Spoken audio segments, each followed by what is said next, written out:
मित्रों, यह तो सभी जानते हैं कि महापंडित रावण एक राक्षस कुल का राजा था जो अत्यंत ही बलशाली, महापराक्रमी और एक परम शिव भक्त था। लेकिन इसके साथ ही वह शास्त्रों का प्रखर ज्ञाता, प्रचंड विद्वान पंडित और महाज्ञानी भी थे। ऐसा कहा जाता है कि उस समय रावण जैसा विद्वान कोई भी नहीं था। अटूट ताकत कि उन्होंने शनि देव तक को बंदी बना लिया था। इतनी तेज बुद्धि कि उस काल में हवा में उड़ने वाला पुष्पक विमान बना डाला। भुजाओं में इतनी ताकत कि भगवान शिव समेत कैलाश पर्वत को उठा लिया था। इतना धन ये अपने खुद की सोने की लंका बना डाली। इतना सब कुछ होने के बावजूद भी रावण श्री राम के हाथों मारा गया। रावण का अहंकार और अपने ही भाइयों की बात न मानने की आदत उसे युद्ध में मृत्यु प्रदान कर गई। और जब मर्यादा पुरुषोत्तम राम उनके सामने युद्ध में आए तो कठिन तपस्या के बाद हासिल हुआ अमृत भी रावण को बचा ना पाया। रावण के अंदर अमृत से ज्यादा अहंकार था, लेकिन रावण जैसा ज्ञानी ना ही आज तक कोई हुआ है और ना ही कोई हो सकता है। नमस्कार मित्रों, आपका ज्ञान विलय यूट्यूब चैनल में स्वागत है।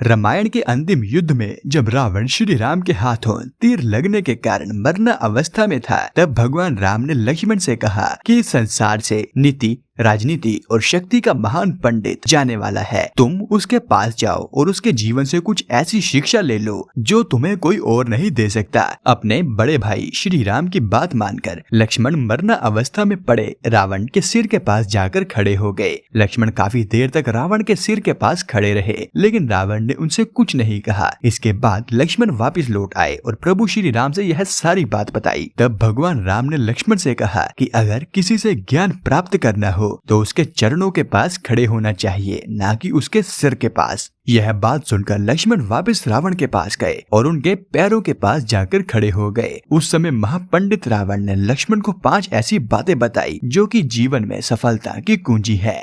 रावण का पहला उपदेश यह था कि इंसान को कभी भी अपने शत्रु को खुद से कमजोर नहीं समझना चाहिए, क्योंकि कई बार जिसे हम कमजोर समझते हैं वही हमसे कई गुना ज्यादा ताकतवर होता है। जैसा कि इस युद्ध में हुआ था, रावण श्री राम और उनकी वानर सेना को कुछ नहीं समझता था, लेकिन जब हनुमान जी ने उसकी लंका जला डाली तब रावण को उसकी गलती का एहसास हुआ था।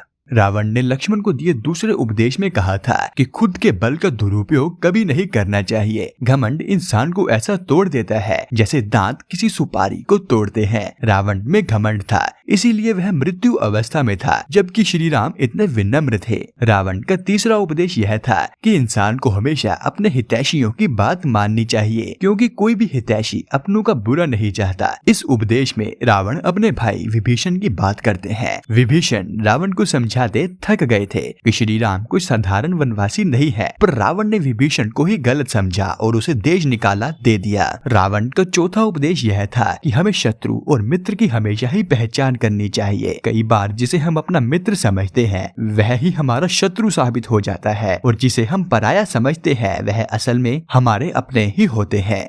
रावण का 5वां और सबसे बेहतरीन उपदेश यह था कि हमें कभी भी पराई स्त्री पर बुरी नजर नहीं डालनी चाहिए, क्योंकि पराई स्त्री पर बुरी नजर डालने वाला इंसान नष्ट ही हो जाता है। रावण ने माँ सीता का अपहरण किया था, यही उसका सबसे बड़ा पाप था। लक्ष्मण ने रावण के इन 5 उपदेशों को समझा और रावण के चरण स्पर्श कर उन्हें धन्यवाद करते हुए उनसे विदा ली। तो मित्रों, यह था आज का हमारा वीडियो। अगर आप अभी तक इस वीडियो के साथ हैं तो कमेंट्स में जय श्री राम जरूर लिखें, और यह वीडियो देखने के लिए आपका धन्यवाद।